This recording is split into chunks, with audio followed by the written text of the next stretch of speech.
자, 그럼 이제 이어서 위험의 종류에 대해서 알아보겠습니다. 먼저 사업상의 위험이 있어요. 부동산 사업 자체에서 발생하는 위험을 사업상 위험이라고 하는데 이 사업상 위험 안에는 세 가지 형태의 위험이 포함되어 있습니다. 첫 번째, 시장 위험이에요. 자, 시장 위험이라 하면 수요와 공급에 의해서 발생할 수 있는 위험을 시장 위험이라고 합니다. 예를 들어서 내가 원룸을 샀는데 자, 지나치게 이 동네에 원룸이 많이 공급된다거나 또는 원룸에 대한 그 학생들의 거주 수요가 감소하는 것이 바로 시장 위험이에요. 수요가 감소하거나 공급이 너무 증가할 수 있겠죠. 우리 그러한 위험을 시장 위험이라고 한다.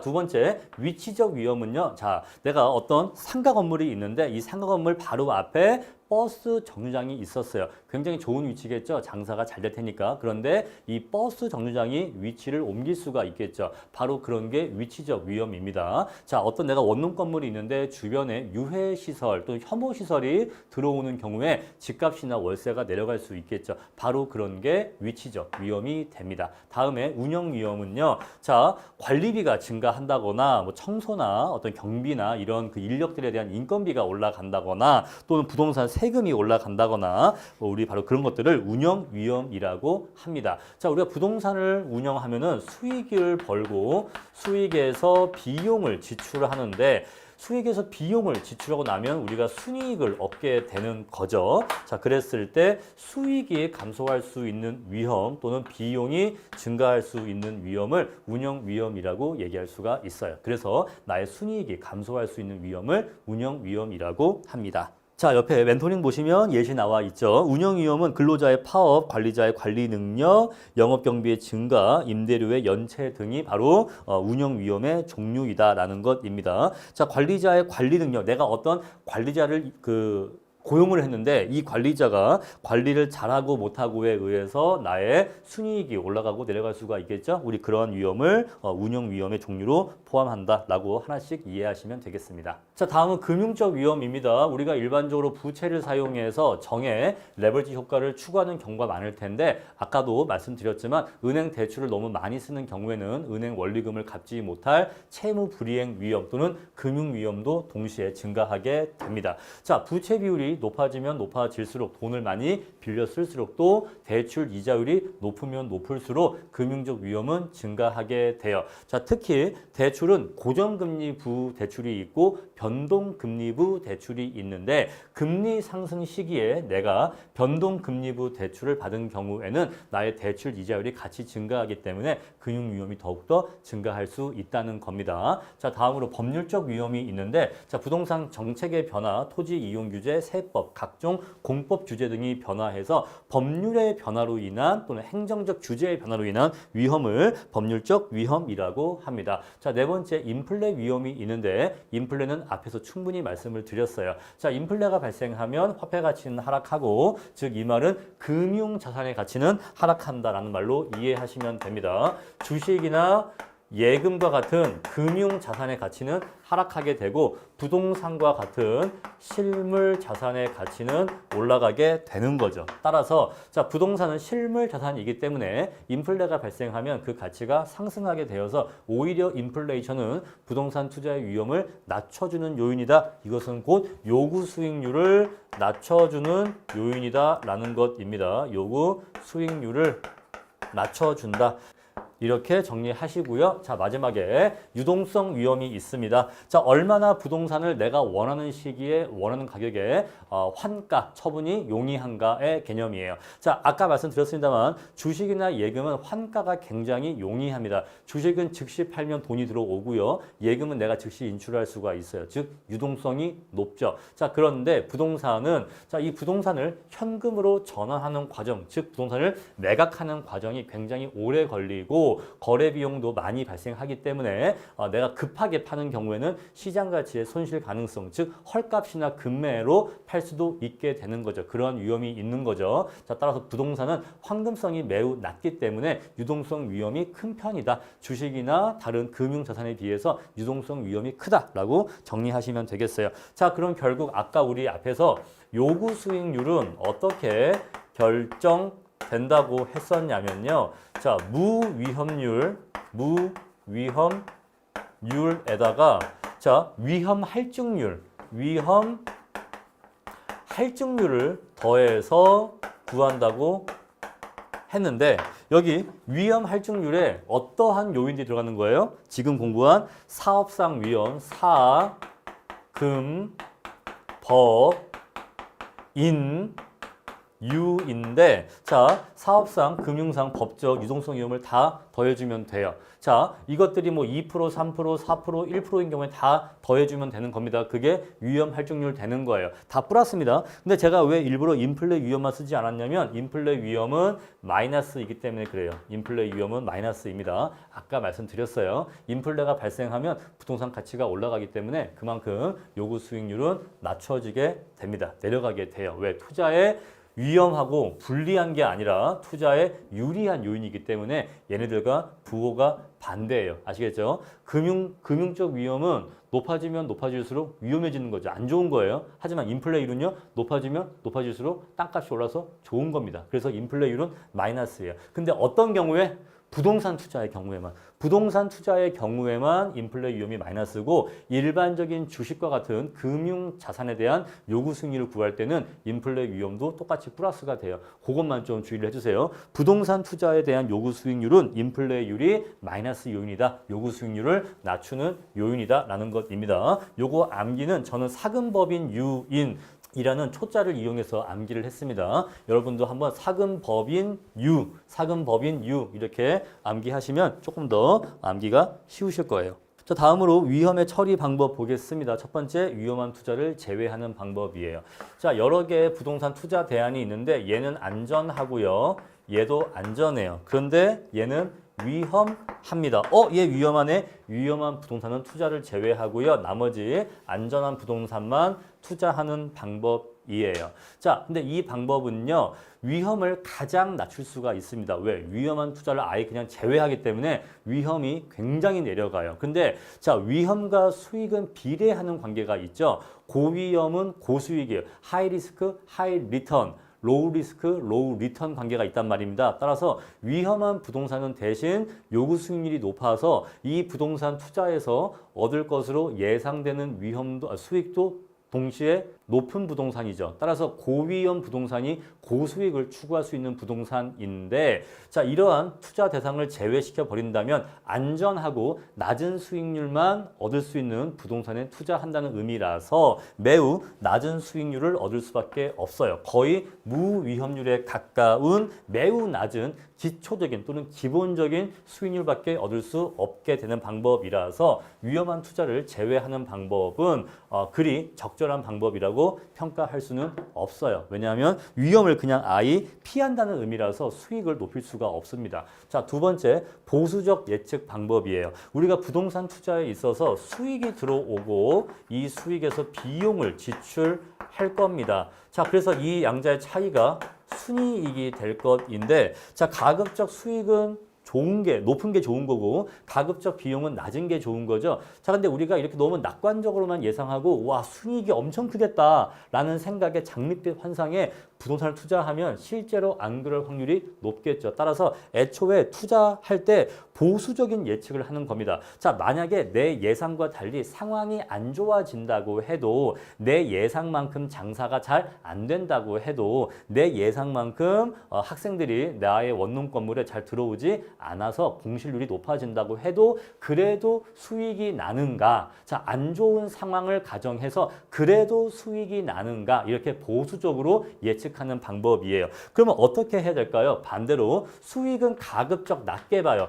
수익 별로 안 들어올 거야. 공실률도 꽤 높을 거야. 이렇게 수익을 가급적 낮춰서 예상합니다. 반대로 비용 항목은요. 가급적 비용 항목 이렇게 높여서 예상을 해요. 자, 얼마를 벌 거라고 예상되는 수익은 가급적 낮춰서 예상하고 반대로 비용이나 위험은 가급적 높게 예측을 합니다. 이렇게 보수적으로 비관적으로 예측을 해도 그래도 순이익이 괜찮다면 그러면 투자하는 거죠. 개념 이해하시겠죠? 자, 그래서 수익은 가급적 낮게 비용이나 위험은 가급적 높게 이런 식으로 보수적으로 투자 가치를 예측해서 그렇게 예상했는데도 나의 요구 수익률을 넘는다라고 한다면 투자하는 방법인 거죠. 아시겠죠? 자, 또는요. 자, 이렇게가 아니고 낙관적인 상황이 발생할 확률은 낮추고 반대로 비관적인 상황이 발생할 확률은 높이는 방법으로도 예상을 보수적으로 할 수 있습니다. 이렇게 정리해 주시고요. 자, 세 번째, 위험 조정 할인율로 조정하는 방법. 우리 아까 공부를 했죠. 어떤 투자 대상이 위험하면 위험할수록 위험 할증률이 높아진다고 했습니다. 따라서 어떤 부동산 투자 대상이 위험하다고 한다면 그 위험한 만큼 위험 할증률을 높여주는 방법이에요. 자, 그런데 이 부동산이 어느 정도 더 위험할 때 이 위험의 크기를 어느 정도의 율로, 어느 정도의 숫자 크기로 위험 할증률로 가산해야 될지는 그 결정은 좀 주관 개입, 투자자의 주관이 개입될 수 있는 문제점이 있다는 거예요. 자, 이론적으로는 위험 조정 할인율법이 가장 타당한 방법입니다만 단 조건이 있는 거죠. 위험 할증률을 얼마로 더할지의 결정에 있어서 주관 개입의 가능성이 있기 때문에 위험 할증률의 크기를 정확하게 구하는 것이 중요하다라고 정리하시면 되고요. 다음으로 위험의 관리 방법입니다. 자, 내가 부동산을 이미 샀습니다. 자, 산 다음에 이 부동산에서 발생할 수 있는 위험을 관리를 해야 될 것인데, 자, 첫 번째 어떤 방법이 있냐면 위험의 전가가 있어요. 자, 어떤 위험이 발생했을 때 그 위험의 발생으로 인한 손해액이나 피해액을 제3자한테 떠넘기는 방법을 위험의 전가라고 합니다. 하나씩 설명을 드릴게요. 첫 번째 보험 계약입니다. 여러분, 화재 계약을 맺으면요. 화재 보험 계약을 맺으면요. 내 건물에서 불이 났을 때 손해가 발생하겠죠? 근데 이 손해액은요. 내가 아니라 보험회사가 부담을 합니다. 야, 불 나면 네가 책임져. 내가 대신 보험료 낼 테니까 불 나면 네가 책임져라고 하고서 보험회사에게 화재 위험을 떠넘기는 거죠. 바로 이게 위험의 전가예요. 이해하시겠죠? 자, 두 번째, 물가 상승률에 따른 임대료 조정 계약. 자, 월세 계약을 맺었는데 만약에 임대차 기간 동안에 물가가 상승한다고 합시다. 자, 그러면 월세도 그에 따라서 올라가야지만 임대인에게 손해가 발생하지 않는 거예요. 자, 그래서 임차인과 계약을 맺을 때, 자, 임대차 계약 기간 중에 물가가 상승하게 되면 물가 상승률만큼 월세도 그대로 같이 올린다라고 물가 연동 임대료 조정 계약을 맺으면 물가 상승이라고 하는 리스크가 발생했었을 때 이 리스크 누가 책임지는 거죠? 임차인이 책임지는 거예요. 따라서 임대인은 임차인에게 혹시 계약 기간 중에 물가가 상승하게 되면 인플레가 발생하게 되면 그 인플레 위험은 네가 떠안아, 네가 책임져. 그만큼 월세 올릴 거야라고 해서 임차인에게 떠넘기는 방법입니다. 다음에 리스 계약. 여러분, 우리가 자동차를 샀는데 이 자동차가 뭐 엔진이나 어디에 문제가 있을 수가 있겠죠. 뭐 시동 꺼짐 이런 문제가 발생할 수가 있겠죠. 자, 내가 자차로 보유하면 그 리스크를 내가 무릅써야 됩니다.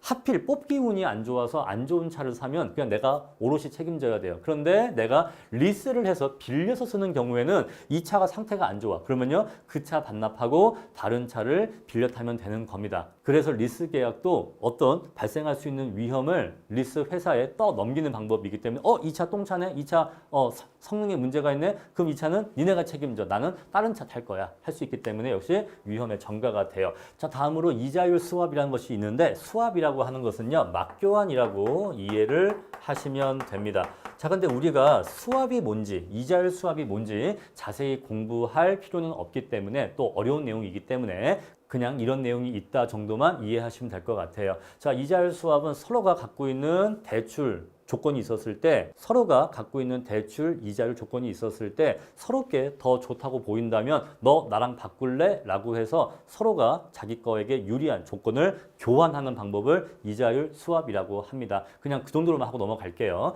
자, 하청 계약이 있습니다. 자, 우리가 뭐 공사를 하거나 또는 일을 하거나 사고가 발생할 수가 있겠죠. 근데 내가 직접 하면 내가 책임져야 되는데 하청업체에게 하청을 주면 혹시 사고가 나도 하청업자가 알아서 처리하기 때문에 나는 위험을 떠넘길 수가 있겠죠. 또는 선분양 제도. 자, 아파트를 짓기 전에 먼저 분양을 해버리면 자, 공사를 하다가 공사가 잘못되거나 공사가 지연되거나 어떤 품질상의 하자가 발생하는 위험을 분양받은 사람들에게 떠넘길 수 있기 때문에 선분양제 역시 위험의 전가에 해당된다라고 정리하시면 되겠습니다. 다음에 위험의 보유예요. 위험은요. 자, 위험이 발생할 수 있어. 그러면 그 위험은 내가 책임질게 하는 거예요. 위험의 보유는 책임이라고 이해하시면 됩니다. 자, 아까 우리가 공부했던 위험의 전가는 어떻게 하는 거였죠?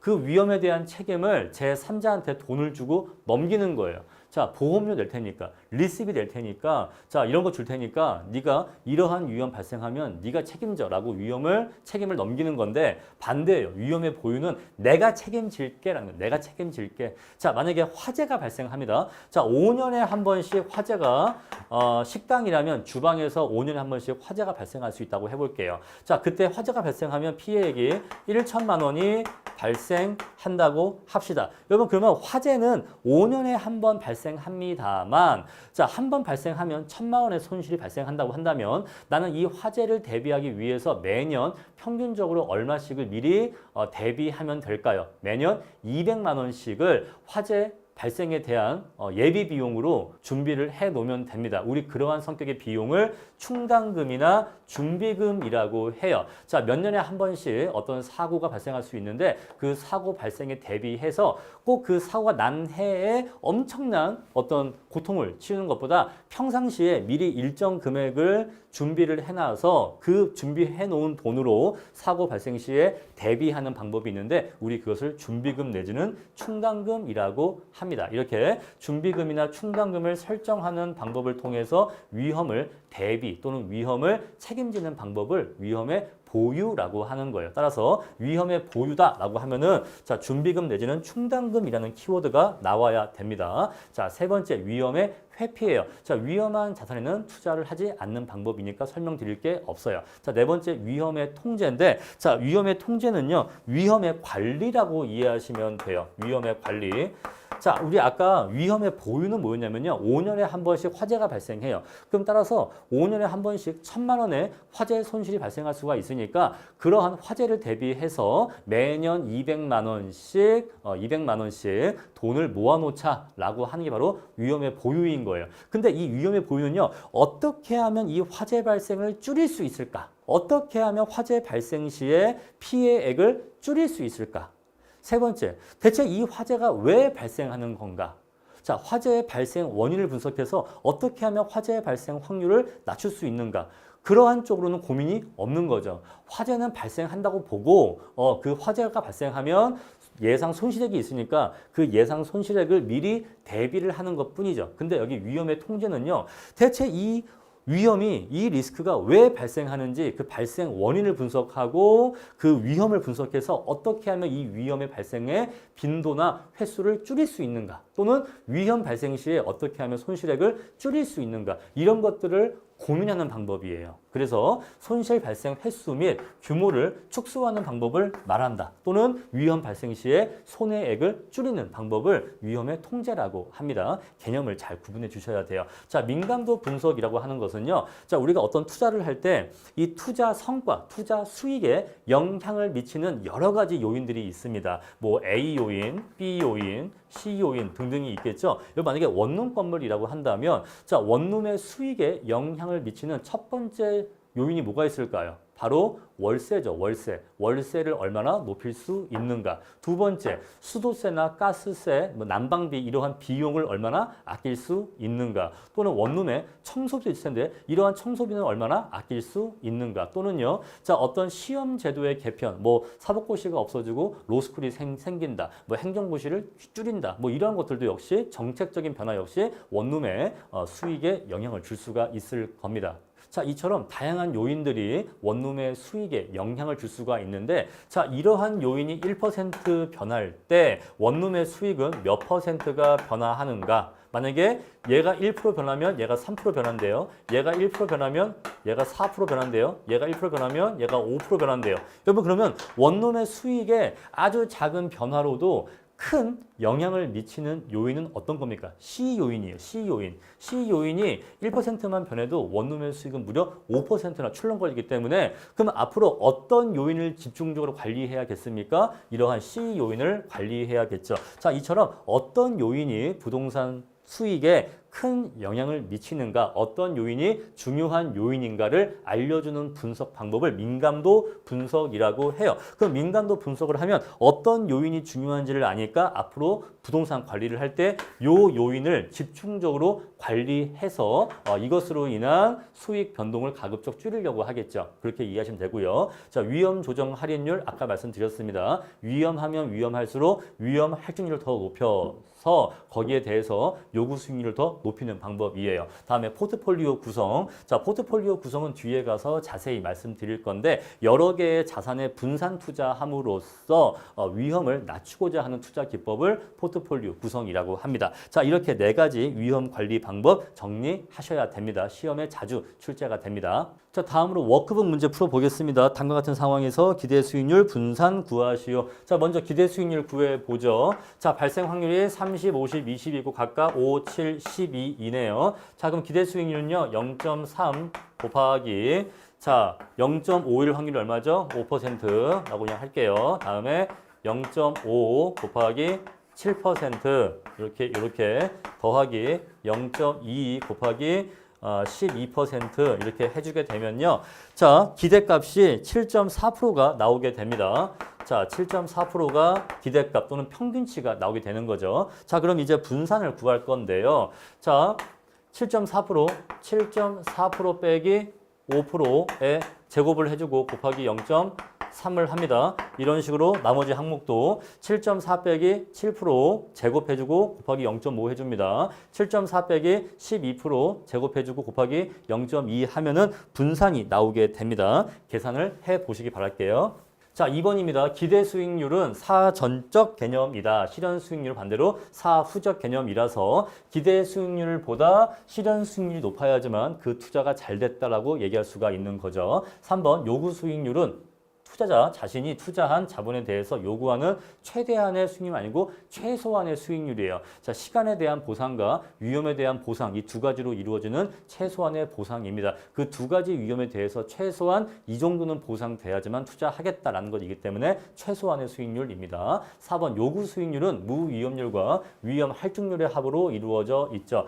5번 투자 대상 부동산의 위험이 클수록 무위험률이 아니라 위험 할증률이 커지는 거죠. 6번 요구 수익률과 투자 가치는 반비례하는 관계가 있습니다. 자, 가치는 V고요. 요구 수익률은 U니까 R인데 자, 가치는 수익을 요구 수익률로 나눈 관계이기 때문에 자, 요구 수익률이 높아지는 경우에는 분모가 커지니까 가치는 작아지는 서로 반비례 관계가 있어요. 따라서 요구 수익률과 투자 가치는 서로 반비례 관계가 맞는 표현입니다. 자, 7번입니다. 기대 수익률이 요구 수익률보다 큰 경우에는 자, 이것에 투자하면 7% 벌 것 같은데 내가 요구하는 건 최소 5%면 투자가 이루어질까요? 안 이루어질까요? 이루어지겠죠. 따라서 투자가 실행됩니다. 기대 수익률이 반대로 작은 경우에는 결국 요구 수익률이 작아져서 양자가 일치한다. 요거 틀린 표현인데 보세요. 이렇게 된 경우에는 투자가 이루어지지 않습니다. 투자가 이루어지지 않으면 부동산 수요가 감소하게 돼서 부동산 가치가 하락하게 되죠. 부동산 가치가 하락하게 되면 이제 집값이 많이 싸졌네. 그러면 살만한데? 라고 하면서 기대 수익률이 올라가게 되어 따라서 요구 수익률이 작아져서 둘이 일치하는 메커니즘이 아니라 기대 수익률이 올라가서 둘이 일치하는 메커니즘이기 때문에 틀린 메커니즘입니다. 다음에 9번 근로자의 파업 위험, 관리자의 관리 능력, 영업 경비의 증가, 임대료의 연체 등은 시장 위험이다. 굉장히 그럴싸해서 속기 쉬운 문제인데 이러한 위험들은 시장 위험이 아니고 운영 위험입니다. 운영 위험. 따라서 자, 각 위험별 종류를 헷갈리지 않게 정확하게 암기를 하셔야 됩니다. 자, 10번 인플레이션이 발생하면 투자자의 요구 수익률은 증가한다 나와 있는데 문제를 조금 수정할게요. 자, 여기다가 부동산이라고 넣을게요. 자, 일반적인 금융자산과 구분하기 위해서 자, 인플레 발생하면 부동산 투자자의 요구 수익률 증가한다. 요거 틀린 표현이죠. 왜냐하면 인플레이션율은 마이너스로 작용하기 때문에 그렇습니다. 만약에 이게 없다면 일반적인 이야기라서 일반적으로 맞는 이야기예요. 왜? 우리가 일반적으로는 금융자산을 얘기하기 때문에 일반적으로는 인플레이션 위험률만큼 가산되는 게 맞아요. 그런데 부동산의 경우에는 오히려 인플레율이 마이너스 요인이라는 거 여러 번 말씀드렸습니다. 자, 11번 위험한 투자안을 제외하면 무위험률 수준의 수익밖에 얻을 수가 없다. 그렇죠. 위험을 무릅쓰지 않으면 높은 수익을 얻을 수가 없으니까 11번은 맞는 표현입니다. 다음에 12번이 있는데 위험의 관리 방법에 대한 다음 물음 답하시오. 건물 화재보험에 가입하는 것은 위험의 전가죠.